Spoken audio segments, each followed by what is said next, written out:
नमस्कार साथियों, TCS simplify channel पर आपका स्वागत है। जो हम लोग डेली जनसत्ता संपादकीय देखते हैं उसी में जो आज का लेख दिया है, समझिए कि ये एग्ज़ाम की दृष्टि से बहुत ही महत्वपूर्ण लेख है आज का जो है, क्योंकि जो यूपीपीसीएस का जो मेंस का जो सिलेबस है उसमें देखेंगे तो आप जीएस 3 में जो डिजास्टर मैनेजमेंट आपदा प्रबंधन का कुछ पार्ट है उसमें जीएस 3 में तो उससे संबंधित जो है कि आज का लेख दिया है। वही आरओ में देखें तो जो मेंस का जो सिलेबस है उसमें निबंध लिखने के लिए जो आता है उसमें देखें तो बाढ़, सूखा, इन सब से प्राकृतिक आपदा से संबंधित निबंध लिखने के लिए आ जाता है। तो उसी से संबंधित जो है आज का लेख दिया हुआ है, तो आप लोग अंत तक बने रहेगा, ठीक है। तो चलिए देख लेते हैं क्या दिया है। उससे पहले कल्पना हम देख लेते हैं। जैसे एक अच्छी तरह बिताया दिन सुखद नींद लेकर आता है, उसी तरह एक अच्छी तरह बिताया जीवन एक सुखद मौत लेकर आता है। तो ये लियोनार्डो दा विंची, ये महान दार्शनिक थे, इनका कथन है। क्या है देख लेते हैं। कुदरत के कोप का असर, मानव सभ्यता या विकास के नित नए सोपान चढ़ते हुए हम कैसे भूलते चले गए हैं कि पहाड़, नदियाँ, जंगल और स्वच्छ आसमान ही हमारे जीवन के क्या है तो संरक्षक हैं। इन्हें ही हम समाप्त करने पर तुल गए हैं। भला कुदरत क्यों न कुपित होगा इससे। तो आगे क्या है देख लेते हैं। कुदरत के जब जब दिखते विध्वंसक रूप के लिए जिम्मेदार हम ही हैं। बाढ़ बारिश पहले भी होती थी, लेकिन तब तबाही का ऐसा मंजर नहीं था। हमने यह क्यों नहीं सोचा कि जिससे हमारा अस्तित्व है, जिसके कारण हम पृथ्वी पर जीवन की सारी गतिविधियाँ कर पाते हैं, उसकी भी तो कुछ आवश्यकता होगी। बस इस अनदेखी, लापरवाही, चूक या स्वार्थ का खामियाजा आज हम भुगत रहे हैं। प्रकृति हमें सिर्फ देती है, लेती कुछ नहीं है। उसके मौन का हमने इतना अनुचित लाभ उठाया है और उठाते चलते जा रहे हैं कि उचित अनुचित का ध्यान ही नहीं रहा है। हमने कभी चिंता नहीं की कि पहाड़, नदी, नाले, जल, जंगल, धरती, आसमान को भी तो ज़रूरतें होंगी। हमने ही मजबूर किया तो रुष्ट प्रकृति कुपित होकर स्वयं अपना उपचार कर रही है।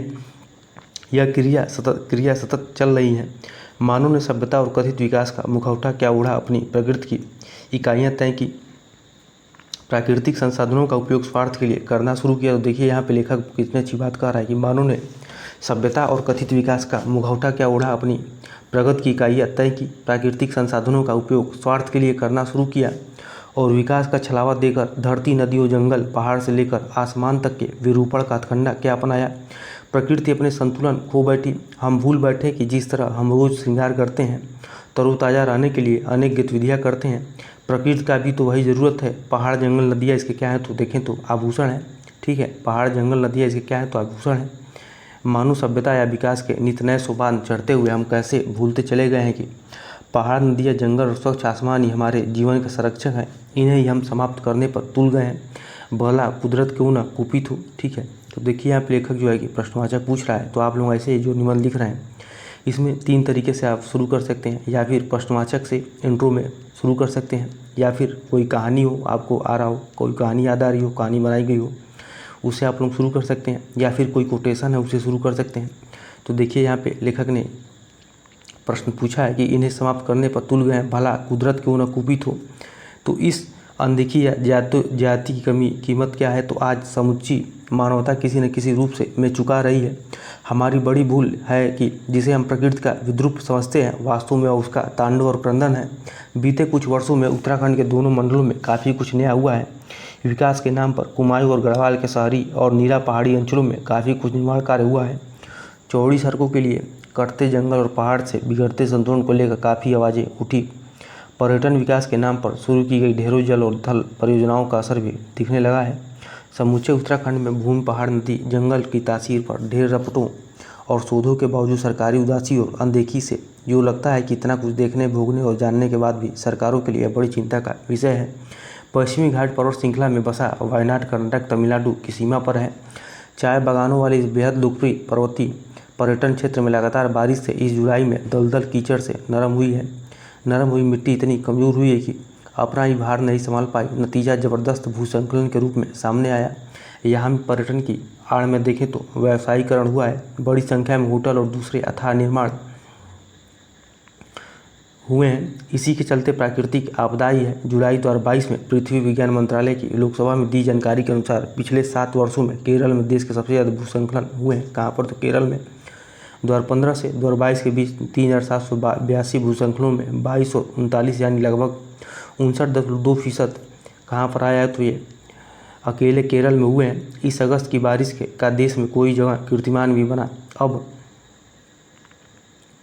अब भी हर दिन मौसम की चेतावनी डराती है। अब की बारिश ने कितना और कैसा कर ढाया सबने देखा है।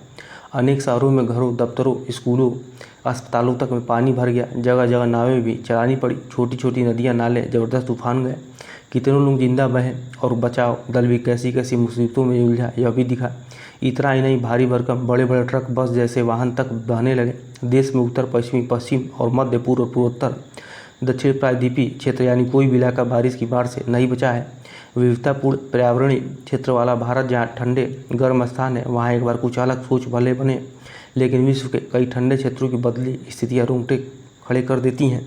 लासेंट पब्लिक हेल्थ पत्रिका में प्रकाशित एक क्या है तो चिंताजनक है। क्या है कि शोधकर्ता चिंतित हैं। अगर वैश्विक तपिश की गति 3-4 डिग्री सेल्सियस तक पहुंच गई तो क्या होगा? तो मौतों का आंकड़ा बेहद डरावना होगा। सदी के अंत तक अकेले यूरोप में मृत्यु दर 3 गुना बढ़ जाएगी। यूरोप विश्व में मानवीय बस्तियों का सबसे ठंडा क्षेत्र है। बीते वर्ष यहाँ गर्मी से 47,000 से ज़्यादा लोगों की मृत्यु हुई है, जबकि अमूमन यहाँ ठंड से ज़्यादा मौतें होती हैं। यह जलवायु परिवर्तन के कारण आई नई आफत है। नवंबर 2023 में आई संयुक्त राष्ट्र की रिपोर्ट और विशेषज्ञों के अनेक शोधों में सामने आया है कि अगर वर्तमान नीतियों पर ही चलते रहें तो सदी के अंत तक ग्लोबल वार्मिंग के 3 डिग्री सेल्सियस तक ही सीमित किया जा सकेगा। यानी संभावना इससे ज़्यादा है कि यह बेहद चिंताजनक है। वर्ष 2100 के बाद से तापमान में वृद्धि की संभावना है, जिस कारण क्या हो रहा है तो कार्बन उत्सर्जन को शून्य तक पहुँचाने के दावे किए गए हैं। वह इन परिस्थितियों में दूर दूर तक संभव नहीं दिखता है। तो आप लोग कमेंट करिए, कार्बन उत्सर्जन को शुद्ध उत्सर्जन तक कब तक लक्ष्य रखा गया है?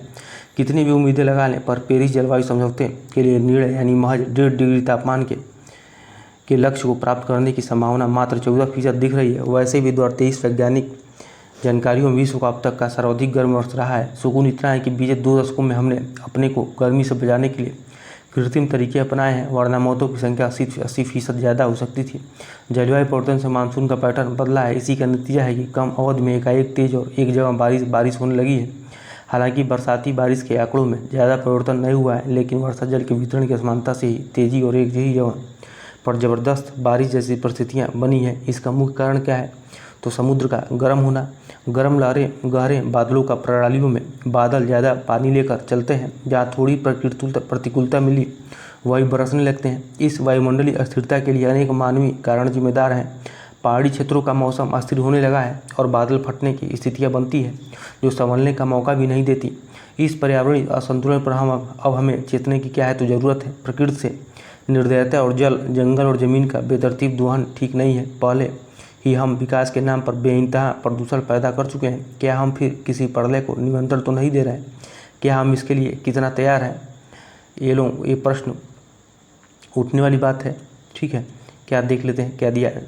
लासेंट पब्लिक हेल्थ पत्रिका में प्रकाशित एक शोध चिंताजनक है। शोधकर्ता चिंतित है कि अगर वैश्विक तपिश की गति क्या होगा तो 3-4 डिग्री सेल्सियस तक पहुंच गई तो मौतों का आंकड़ा बेहद डरावना होगा। सदी के अंत तक अकेले यूरोप में मृत्यु दर कितना हो जाएगा? 3 गुना बढ़ जाएगी। यूरोप विश्व में मानवीय बस्तियों की सबसे ठंडा क्षेत्र है। बीते वर्ष यहाँ गर्मी से 47,000 से ज़्यादा लोगों की मृत्यु हुई है, जबकि अमूमन यहाँ ठंड से ज़्यादा मौतें होती हैं। यह जलवायु परिवर्तन क्या कारण क्या है तो देखें तो आई नई आफत है। ठीक है, तो आज का लेख यही दिया हुआ था। तो आज के लिए इतना ही। बहुत बहुत धन्यवाद।